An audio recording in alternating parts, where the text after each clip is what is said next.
La lecture aujourd'hui se fera dans l'évangile de Marc, au chapitre 4, les versets 1 à 20.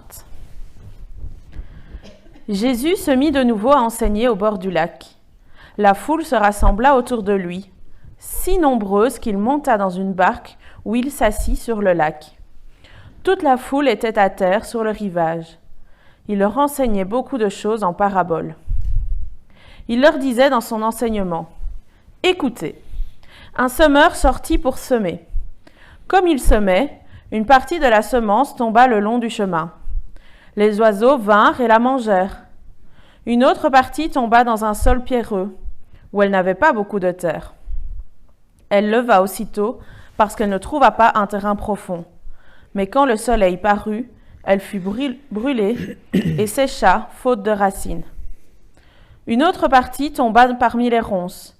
Les ronces poussèrent et l'étouffèrent, et elle ne donna pas de fruits. Une autre partie tomba dans la bonne terre. Elle donna du fruit qui montait et se développait, avec un rapport de 30, 60 ou 100 pour 1. Puis il dit : « Que celui qui a des oreilles pour entendre, entende. » Lorsqu'il fut seul avec eux, ceux qui l'entouraient avec les 12 l'interrogèrent sur cette parole. Et il leur dit : « C'est à vous qu'il a été donné de connaître le mystère du royaume de Dieu. Mais pour ceux qui sont à l'extérieur, tout est présenté en parabole, afin qu'en regardant, ils regardent et ne voient pas, et qu'en entendant, ils entendent et ne comprennent pas, de peur qu'ils ne se convertissent et que leurs péchés ne soient pardonnés. » Il leur dit encore : « Vous ne comprenez pas cette parabole ? Comment donc comprendrez-vous toutes les autres ? Le semeur sème la parole. Certains sont le long du chemin où la parole est semée. Dès qu'ils l'ont entendue, Satan vient et enlève la parole qui a été semée en eux. De même, d'autres reçoivent la semence dans un sol pierreux. Quand ils entendent la parole, ils l'acceptent aussitôt avec joie. Mais ils n'ont pas de racines en eux-mêmes. Ils sont les hommes d'un moment, et dès que surviennent les difficultés ou la persécution à cause de la parole, ils trébuchent. D'autres encore reçoivent la semence parmi les ronces. Ils entendent la parole, mais les préoccupations de ce monde, l'attrait trompeur des richesses et les passions en tout genre pénètrent en eux, étouffent la parole et la rendent infructueuse. D'autres enfin reçoivent la semence dans la bonne terre.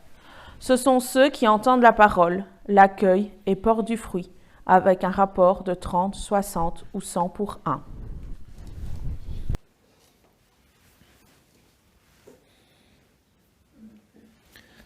Quelle serait la plus grande menace pour notre vie ? La maladie ? Un accident ? La perte de son emploi ?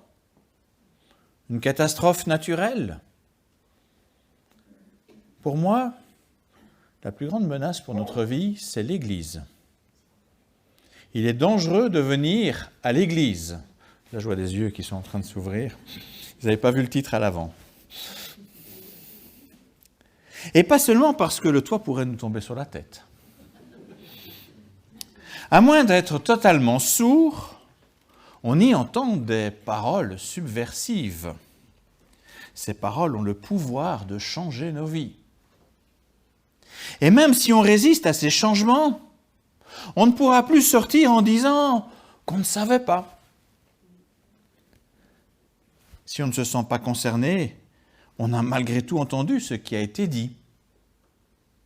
Prenez donc garde avant de mettre les pieds dans une église. Je vous avais d'ailleurs averti dès le début du culte, quand je vous ai rappelé l'avertissement de Dieu donné par l'entremise du prophète Ésaïe. Je vais vous le rappeler. « Ma parole qui sort de ma bouche ne revient pas à moi sans effet, sans avoir fait ce que je désire et rempli la mission que je lui ai confiée. » Ne me dites pas que je ne vous avais pas averti. Alors maintenant que vous êtes toujours là, vous êtes un peu obligé d'écouter cette parole. La bonne nouvelle est que quand nous recevons cette bonne parole positivement, elle produit en nous un fruit excellent. Un changement de vie, oui, mais un changement pour un mieux. Alors parce que nous ne sommes pas totalement sourds, nous venons d'entendre la parabole de Jésus avec le semeur, une parabole que je suis sûr la plupart ont déjà entendue, que parfois dès le plus jeune âge, à l'école du dimanche ou au culte des enfants. Mais je vous invite à l'écouter une fois encore, mais de deux façons différentes. D'abord, on va l'écouter avec une oreille. Ce sera la version light, légère. Et puis, on va l'écouter avec nos deux oreilles, la version un peu plus lourde. Jésus est au bord du lac, mais la foule est si nombreuse qu'il s'installe sur une barque pour parler à tout le monde. Il est sur la barque, les gens sont sur le rivage. Et elle commence alors avec sa parabole, la graine sur le chemin, dans les terrains rocailleux, au milieu des ronces et finalement dans la bonne terre. Je ne vous répète pas tous les détails, je crois que vous les avez déjà bien entendus. Oh, il parle bien ce Jésus. Tout ce qu'il raconte semble un peu philosophique. Toutefois, quand je regarde les champs autour de moi, ça me parle. Quand il racontait, je voyais les graines sur le chemin là à côté, ou encore les graines dans le tas de cailloux, ou dans les ronces au bord du champ. Et puis ces épis qui poussent bien dans le champ m'ont fait penser à ces graines qui portent du fruit. Là, je pense que j'ai bien compris ce qu'il nous a raconté. J'ai passé un bon moment, mais il est temps maintenant de rentrer à la maison, sinon ma femme va encore s'énerver. Il me reste du bois à couper, j'ai aussi des choses à voir avec les gamins. Alors, salut la compagnie, on a passé une belle après-midi ensemble, mais là il faut que je rentre, à la prochaine. Hein? Et tout comme cet homme, les autres s'en vont à leur tour, chacun chez lui, vaquer à ses affaires. Seuls quelques-uns restent là, avec les 12 compagnons de Jésus.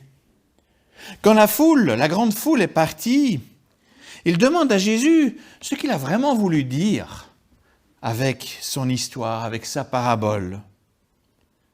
Mais avant de répondre à cette question, Jésus leur explique pourquoi il enseigne avec des histoires, avec ses paraboles.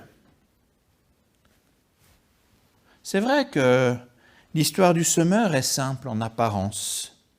Et pourtant, vous qui êtes restés, vous avez pressenti un message caché. Peut-être que vous n'avez pas encore compris, mais le fait que vous soyez encore là à m'interroger montre que c'est à vous que je dois expliquer les mystères du royaume de Dieu. Les autres ont entendu, comme vous, mon histoire, mais ils n'ont pas désiré entendre la vérité qui se cache derrière la simplicité de cette histoire.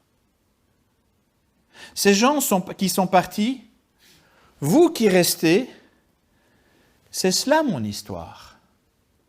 J'ai enseigné, j'ai semé dans les cœurs des uns et des autres, mais pour diverses raisons, cette semence n'a pas produit le fruit espéré.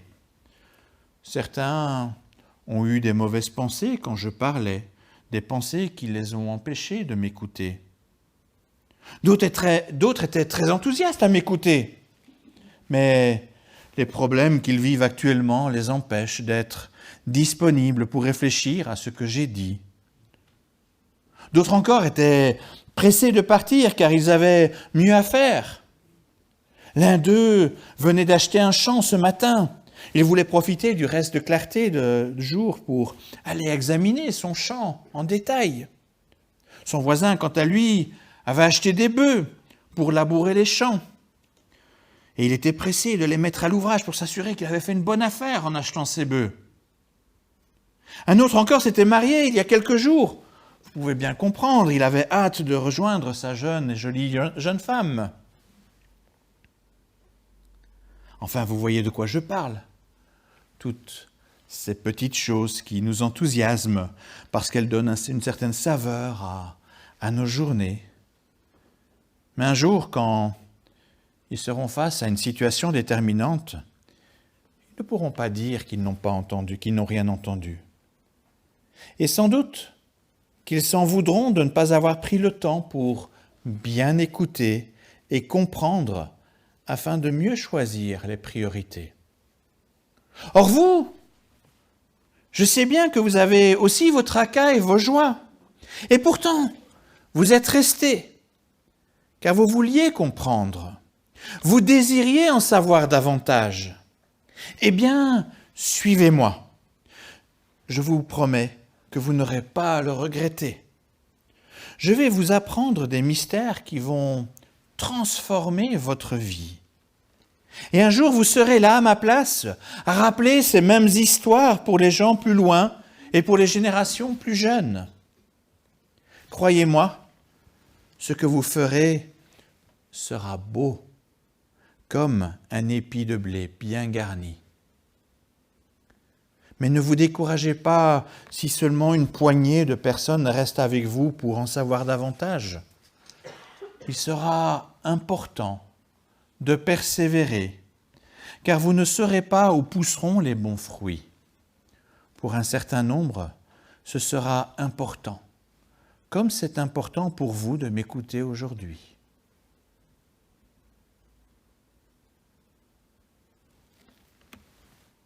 Après cette première version de l'histoire, je vous invite à présent à ouvrir vos deux grandes oreilles pour bien entendre la deuxième version. Mes amis, je suis heureux que vous soyez restés avec moi. Et puisque vous avez compris que je m'adressais spécialement à vous dans mon histoire du semeur, je ne vais pas vous cacher ce que cela signifie vraiment. J'espère de tout cœur que cela vous encouragera à persévérer. Vous savez, même le croyant doit veiller à la manière d'entendre la parole de Dieu. En effet, il n'est pas rare que nous connaissions des moments de notre vie ou des zones de notre vie où la parole n'agit pas comme elle le pourrait. Les semences ne poussent pas forcément toujours dans de bonnes conditions. Tout d'abord, nous avons cet ennemi invisible qui veut ôter toute parole provenant de mon Père dans les cieux. Tel un ennemi qui sème de l'ivraie dans le champ. Il cherche par exemple à discréditer la vérité par tous les moyens en semant le doute. Ou tel un vautour qui picore les graines semées. Il ne se prive pas pour nous distraire de bien des façons, de sorte à nous empêcher d'être pleinement à l'écoute ou pleinement attentifs quand nous lisons la Bible. Ainsi, il ne permet pas à la parole de prendre racine au fond de notre cœur.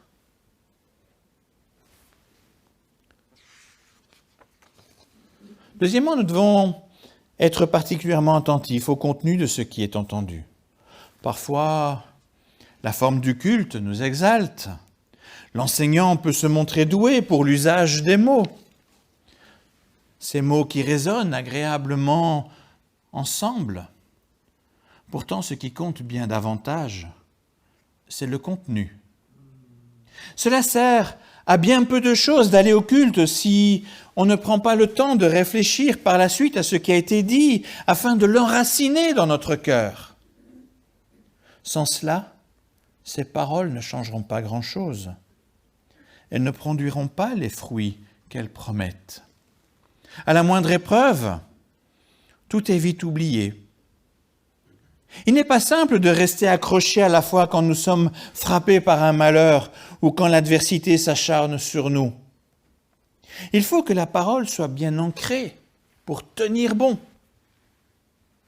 Il faut faire preuve de patience et de persévérance, deux fruits très appréciables. J'ai aussi de la peine pour ces personnes enfermées dans les plaintes continues. Elles sont prisonnières de leurs problèmes alors que la parole de mon Père, bien affermie et bien comprise, permet de vivre tout autrement ces problèmes, de sorte à offrir une lumière au bout du tunnel. Tout cela ressemble fort au sol rocailleux dont je vous ai parlé, sur lesquels les graines ne parviennent pas à développer des racines profondes. Dans ma parabole, je vous ai aussi parlé des graines qui tombent dans les ronces. Comme pour le sol pierreux, la parole n'a pas l'opportunité de se développer pour porter du fruit.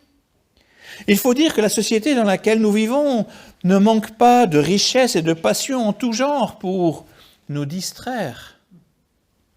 C'est assez visible chez les chrétiens du dimanche. Le reste de la semaine se passe sans vraiment tenir compte de ce qui a été entendu. Le travail, les loisirs, les sports envahissent rapidement l'agenda, rendant la disponibilité finalement très relative. Que dire aussi de ces applications bancaires sur lesquelles beaucoup passent plus de temps que dans leur Bible? Le salaire n'arrive pourtant qu'une seule fois par mois, alors que la parole de Dieu apporte chaque jour ses bénédictions. Pire encore sont ces passions pourtant parfois malsaines qui occupent toutes les pensées, étouffant ainsi toute vie spirituelle féconde. Il faut bien le reconnaître, les variétés de ronces ne manquent pas. Comme dans tout jardin, nous devons prendre du temps pour les éliminer, afin qu'elles n'envahissent pas tout. Un beau jardin demande une attention particulière. Mais si vous êtes là à m'écouter, c'est aussi parce que des graines tombent dans la bonne terre. Soyons certains que prendre du temps et de l'énergie pour comprendre la parole de Dieu, pour en saisir le sens profond, est salutaire. Je vous donne mon esprit afin qu'il prépare cette terre à porter du fruit, chacun selon ses capacités. Parce que je vous aime profondément, je souhaite transformer vos vies pour un avenir à Dieu et rendre vos vies fécondes pour la gloire de mon Père. Je souhaite donner à votre existence toute sa raison d'être et de vous offrir la persévérance qui vous donnera la paix en toutes circonstances. Ne vous contentez pas d'un peu, mais profitez pleinement de toutes les bénédictions contenues dans mon enseignement. On ne met pas une lampe sous un seau ou sous un lit, mais bien en vue, sur son support pour qu'elle éclaire bien. Vivez comme des enfants de lumière et non avec une double vie secrète.